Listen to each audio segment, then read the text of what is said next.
కొర్రల ఇడ్లీ అండి. ఈ చట్నీతో తింటే మాత్రం మీరు ఇంకా మళ్ళీ మళ్ళీ ఇదే చట్నీ చేసుకుంటారు. ఇది కూరగాయల చట్నీ అండి. మా ఇంట్లో ఎక్కువ కూరగాయ చట్నీలు చేస్తూ ఉంటానన్నమాట నేను.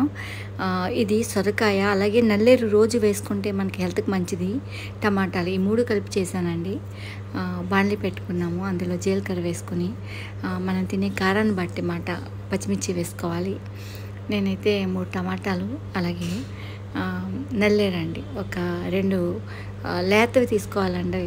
నేను పైన చాలా ప్రతిరోజు కూడా చట్నీలో నేను నల్లేరు మనకి హెల్త్‌కి మంచిది కాబట్టి అలాగే కీళ్ళ నొప్పులు ఎక్కువ వస్తున్నాయి కదా, అది ముక్కలు కోసుకొని వేసేసుకుంటానండి. పైకి వెళ్ళినప్పుడు రోజు తెచ్చుకుంటానమాట.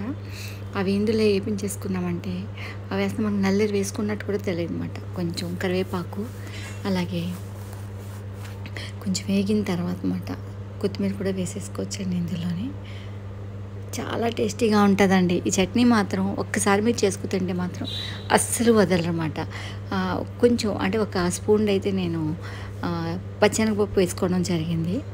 ఇవి తర్వాత టమాటాలు వేసుకుని మగ్గనివ్వాలండి. కొంచెం వాటర్ పోసుకోండి, ఇంక బాగా మగ్గిపోతుంది.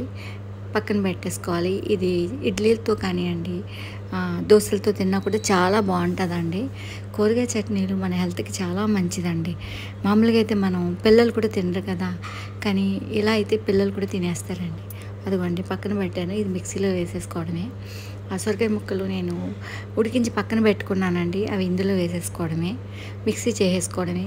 చింతపండు తినేవాళ్ళు కొంచెం వేసుకుంటే చాలా టేస్టీగా ఉంటుంది. అలాగే కొంచెం బెల్లం ముక్క వేసుకోండి. కొంచెం నేను సాల్ట్ వేసుకున్నాను. గ్రైండ్ చేసుకుందామండి. మిక్సీ చేసుకున్న తర్వాత పోపు చేసుకుని కూడా పోపు చేసుకోవచ్చండి. చాలా టేస్టీగా ఉంటుంది. నేనైతే చేయనండి.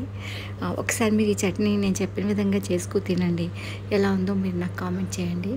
ఇడ్లీ మీద నెయ్యి వేసుకొని చట్నీ పక్కన పెట్టుకు తిన్నామంటే మాత్రం అదిరిపోద్దండి.